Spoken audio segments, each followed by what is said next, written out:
Hello, constituents of the Mega Republic. I'm your host, Lorrelion, and today we're playing some Tyranny. This is a really cool RPG that just recently came out. Essentially what it is the bad guys have won the day.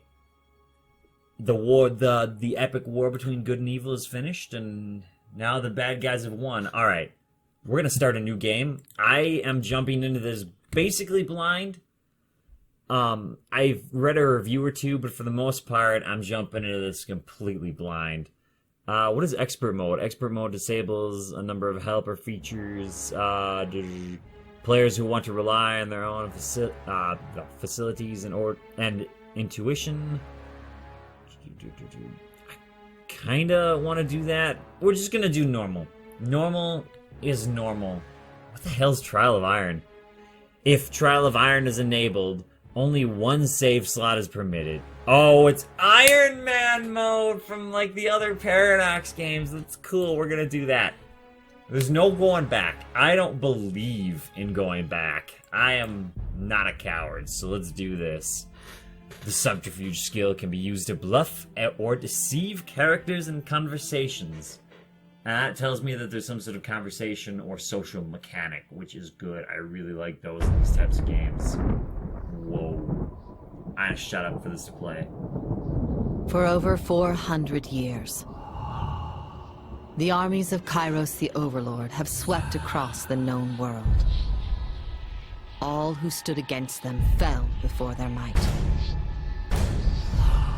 Even the Archons, women and men of immense power, were forced to kneel, chained to the Overlord's will. Now Kairos' final conquest has come to our corner of the world, and two of the Overlord's armies compete for the honor of taking our lands. The elite disfavored, and the teeming horde of the Scarlet Chorus. The voices of Narad, Why would you call yourself Spymaster and disfavored? Archon of Secrets, guides the fierce and undisciplined masses of the Scarlet Chorus. With each battle, the Scarlet Chorus grows stronger, as the defeated are given a simple choice: serve or die. Graven Ash, Archon of War and the Overlord's most loyal general, leads the disfavored. Though small in number, Kairos' ironclad legion has never met true defeat in open battle. Watching over the two generals is Tunon, the Adjudicator, Archon of Justice, eldest of Kairos' minions. Tunon brings Kairos' laws to newly conquered lands, aided by the Fatebinders, judges and executioners of the Overlord's laws. This music is awesome, by You the were way. among the youngest of the court of Fatebinders when Kairos' armies came to our lands. How could we have known that the fate of thousands would rest in your hands? So when they say youngest and eldest, are they referring to more of a ranking system as opposed to age? We'll find out. We'll find out. Alright, so do we want to be a guy or a girl? Guy or girl?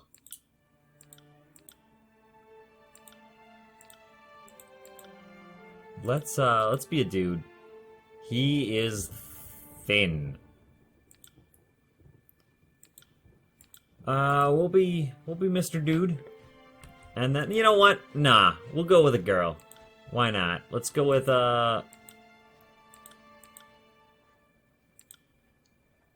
think that's good for skin color.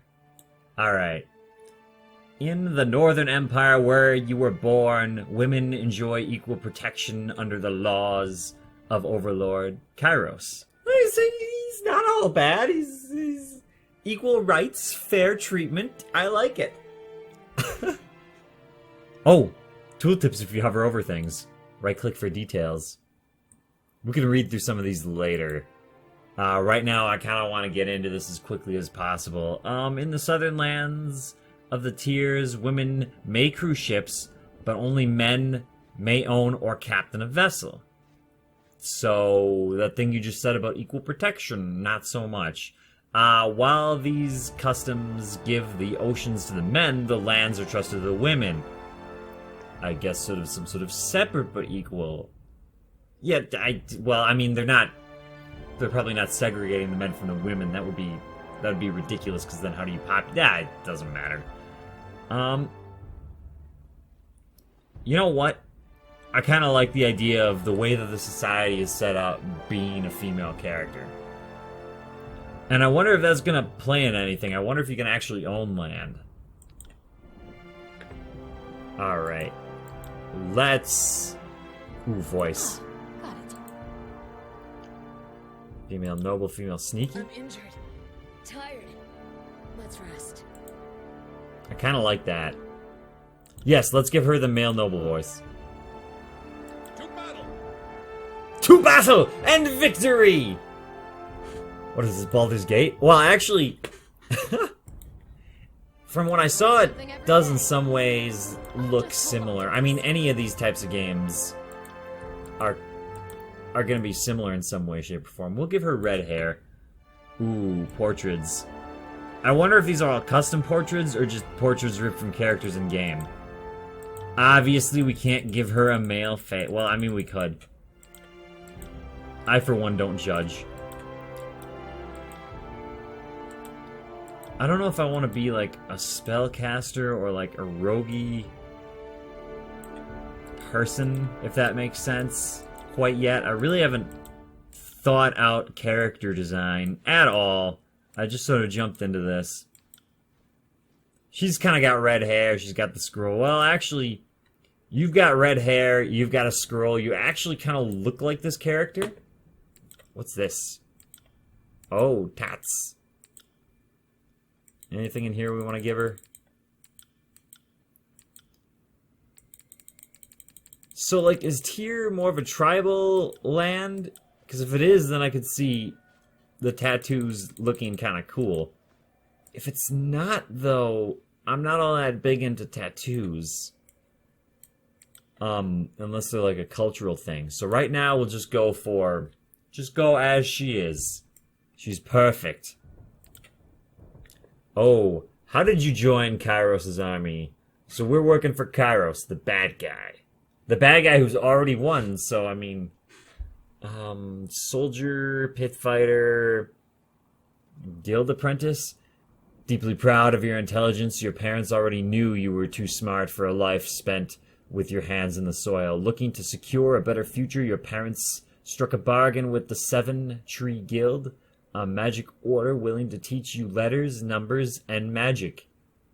Interesting. Noble scion. Well, born to noble parents, that makes sense. I like the idea of her being like this noble, like, sort of rich chick, I think. When your parents came under accusation of sedation, so that's treason, you were sent to the court of Tunin, the Archon of Justice. Yeah, we know who he is from the, okay, to defend your family's actions, your parents found guilty. Alright, so my parents... guilty of treason. Okay, that's gonna be something that resonates with this character. Eloquently pleading your own ignorance of your family's actions, you negotiated your most important deal yet, immunity from the crimes of your family, for the simple cost of swearing fealty to Archon himself. Okay. We'll go with this. You were trained in the following combat style.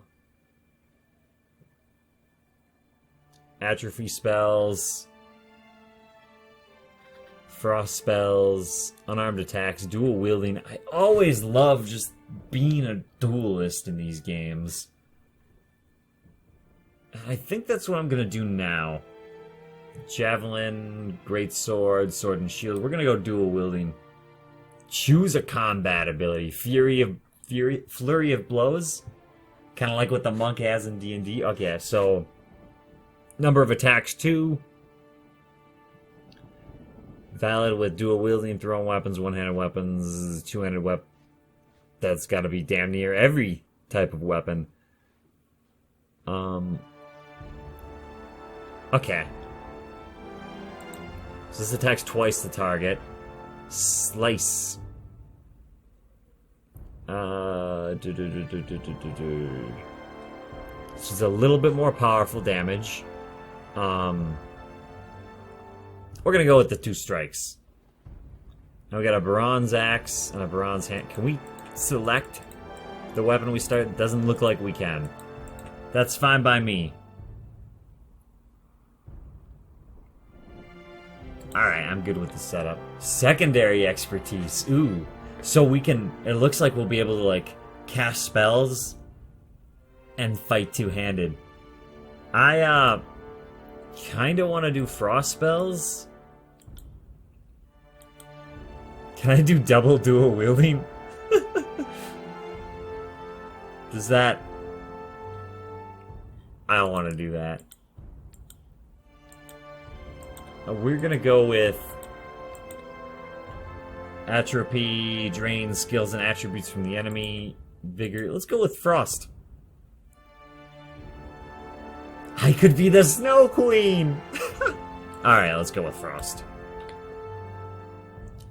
Alright, ooh, colors. Alright, so I've got the red hair. Let's go with the primary color of black. White. Oh, I need something that complements the hair, but it doesn't show the hair. The light blue might do it.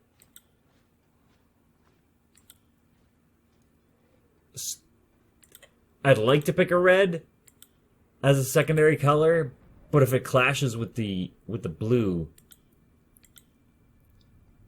or if it not with the blue, if it clashes with the red hair, then it's gonna look bad. I mean, white goes with pretty much everything. Black and white just seems... It doesn't feel cool, if that makes sense. Like, it doesn't feel original. Let's go with this perp. You know what? Let's balls it with the red. No one has ever said Lorrelion is back down from a challenge. What is this? This is banner color. Okay.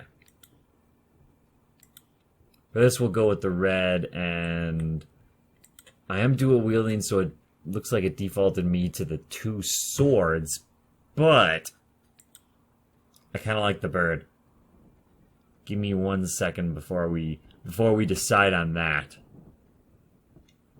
I kind of like the bird. White or gold is the way to go. I'm thinking gold. Like, the red and the gold actually sort of have, even though the symbol is not like a blood drop, sort of have this Blood Angels feel that I kind of like. And I've repped Blood Angels. Oh shit, we need a name. Shaylin. Alright. Ooh, points. Points. Okay. So, might, physical strength. Okay, finesse. Physical and mental precision. Looks like it increases accuracy and armor deflection, quickness. Let's see now. Determines how fast a character can use abilities and spells. Okay, so I feel like finesse and quickness, I feel like it's right when it comes down to marking these as things that are important for dual wielding. Vitality gives me a health bonus. Wits. Looks like it's for magic. Resolve is endurance, will, and magical defense. Okay. So we need... Okay, we got 8 points. I want to be a little bit more finessey. I'll be witty too. And let's up quickness by 1. There we go. Beautiful. Absolutely. Oh, skills. We've got skills, my friends. Alright. Well, I mean, we're dual wielding, so we might as well pump it. Alright. Support skills, athletics, lore, parry, subterfuge. God, I feel like she'd be a good liar. Athletics could probably have gone up a little bit. As well as involving as well as their ability to execute complicated moves in combat, Athletics is also used in dialogue to determine your character's ability to intimidate or physically overpower someone. That's cool. Lore is also used in dialogue to determine what you know about the history of the world or to impress others with your intelligence. Parry is not used in dialogue. You just simply can't deflect what people are saying at you. You just can't simply... Okay. Yeah, that's fine. Subterfuge... We'll take one away from Frost. We'll put it in Athletics just to get a straight 30 there. I think that's all good. I feel like Dodge would be something very important. Dodge is also apparently not used in in social situations. I can't dodge questions? Why can't I dodge questions? Alright, that's not important. Next. How do you want to continue? Conquest. Selecting the Conquest option will allow you to play through Kairos' conquest of the tiers, choosing how your character was involved in the invasion. This gives you the most control over the starting state of the game and how other factions will react to your character. Let's do it. Sounds fun. All the world has fallen to Kairos, and now the Overlord's eye is on the tiers. Our home. The last corner of the world free of Kairos' reign. 2 armies, the Disfavored and the Scarlet Chorus, march south from the Northern Empire, the last realm to fall to Kairos a century prior. Oh, spacebar to continue. In the early days of 428, 420! Kairos' armies arrive at the Gates of Judgment. The mountainous border that we Tiersmen so long believed unassailable. Unable to agree on a unified plan of defense, the various leaders of the Tiers sit and wait for each other to deal with the conquerors. 'Cause that'll work. Until it's too late. It's a good plan, Tiers. Good plan. Good plan. Good to see you guys putting your heads together and thinking of how to fight off the massively powerful evil overlord that's coming to enslave you all. During the the other thing that I heard about this game is that evil is a lot more subtle, which I like. I hate in a lot of other games where if you go down the path of evil, you are a baby-eating, vicious monster. And this is supposed to be a lot more subtle, which is what I'm really looking forward to.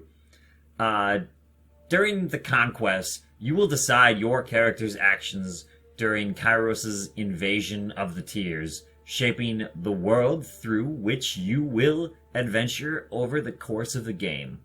Each choice you make affects your character, and how major factions of the Tiers will respond to you. Your decisions matter. Choose wisely. Year 1. Whoa. The Bastard City. The Bastard City stood on the northern border between Kairos' empire and the Tiers. Built upon a natural harbor at the crossroads between realms, the city was a nexus of commerce. To the Tiers, it was a center of all wealth. To the Northerners, it was little more than a backwater trading post. Its symbolic status as a gateway to the continent made it a natural first target for Kairos' military conquest. Okay. Circumstances were ideal for you to prove your worth as a soldier in Kairos' army. Taking the city would send a message to the rest of the Tiers. Kairos' will is insurmountable. Alright, so what do we got? Infiltrate. Or the Gates of Judgment. I do like infiltration. Both armies sent their forces to prepare the way. Let's do that. Alright, infiltrate the Tiers. History would remember the Gates of Judgment as the first battle of the conquest, but the real combat unfolded with advanced units of both armies preparing for the coming war. The Disfavored and the Scarlet Chorus, those are the two groups that the intro video talked about, each had a plan to infiltrate the capital city. Which army did you choose to join? I kind of like the disfavored. I kind of like the idea of like an elite guard, but the disfavored is a stupid name. But that's what we're gonna go with. You lent your skills to the elite disfavored. To the elite disfavored. Feels like that's a little bit of an oxymoron. It's not. It's not an oxymoron, but it almost feels like one. Graven Ash insists that an early victory in the offense would boost the morale of his troops and diminish the haughty overconfidence of the Southerners. Who is this guy? Graven Ash, the last of the great northern generals to stand against the Overlord in ages past. Archon Graven Ash now serves Kairos as supreme commander of this favored legion. Okay. That's what we're gonna do. The Oathbound scouts identified a modest border defense and collaborated on an organized attack that would leave the enemy uncoordinated and cut off from aid. You oversaw the preparations and offered your opinions on the strategy. When the clashing of swords and spears fell to silence, followed by the cheers of the disfavored scouts, you were the least surprised. We're proving ourselves, ladies and gentlemen. Alright, Inside Agent. You found an ally within the city to prepare the way for the approaching armies. Containing the fire. The bastard city's resident fire mages threaten the first leg of the conquest. Oh, we gotta put ooh. Ally in the city dealing with fire mages. God, fire mages sound absolutely terrifying. Let's deal with them. Alright. Your fiercest opponents in the Bastard City were the mages of the School of Wild Wrath, too barbaric to use power responsibly. The unbridled practitioners needed to be stopped. How did you trick the hot-tempered mages into their undoing? You lured the hot-headed mages to an ambush where the legions of the disfavored waited to spring the trap. The soldiers were hungry for a chance to subdue the arcane branch of Tyr's resistance. Or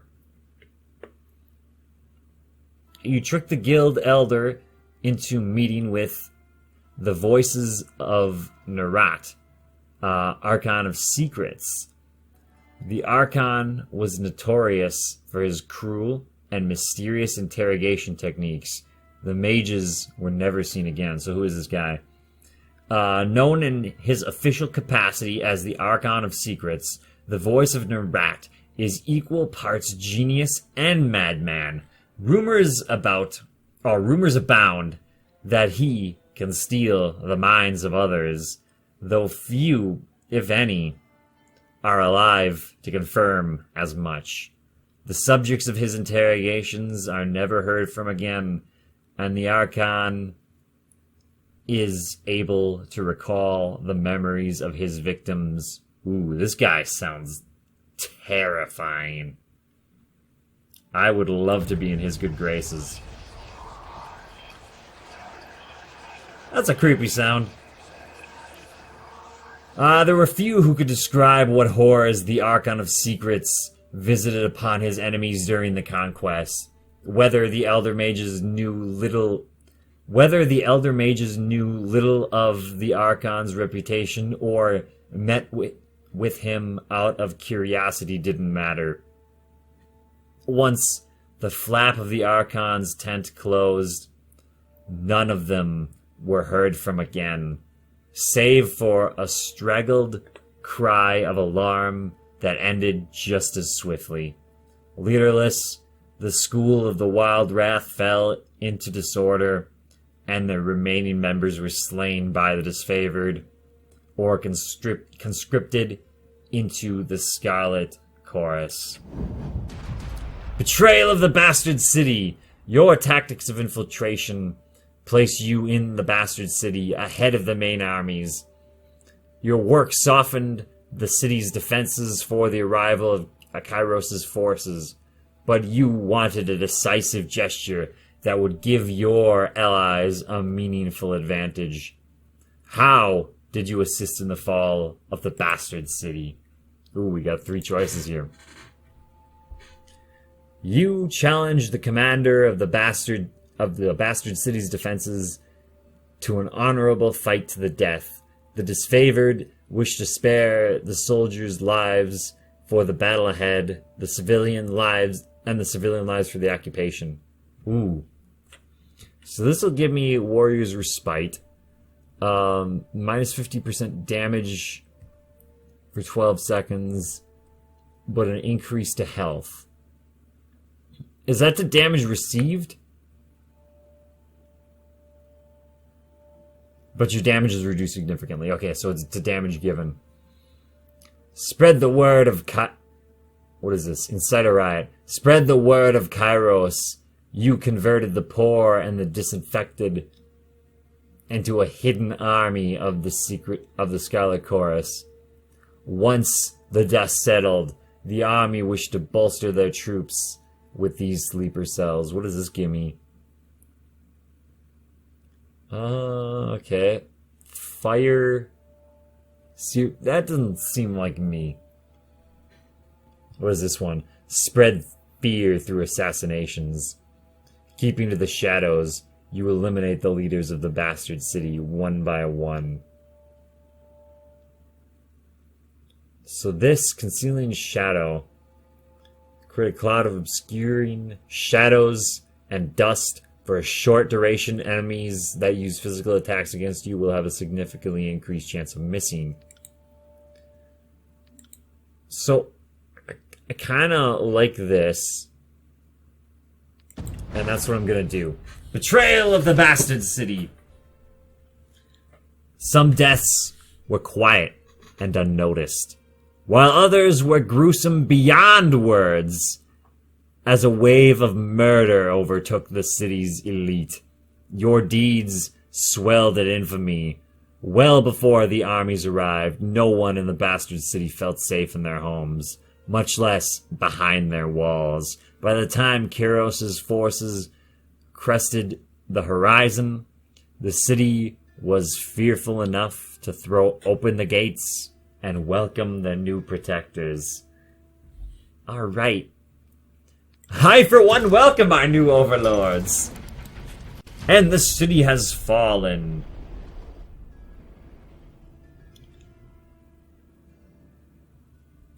Alright. The Bastard City settled into a new state of normalcy. With every tower displaying Kairos' banner, your name was whispered alongside the rumors of a decorated career to come. The armies divided into 2 fronts and migrated south. Tyranny, who was the educator, Archon of Justice, ruler of the conquered realms. Okay. I was just trying to remember who he was. Sent word that you were to join the next frontier of Kairos' conquest, either as a judge and overseer of the settlement of Lethion's Crossing, or as a war advisor with armies advancing into the realm of Apex. So we're going to call this episode here. Remember to be a hero to the Mega Republic by liking and subscribing, and as always, I will see you next time!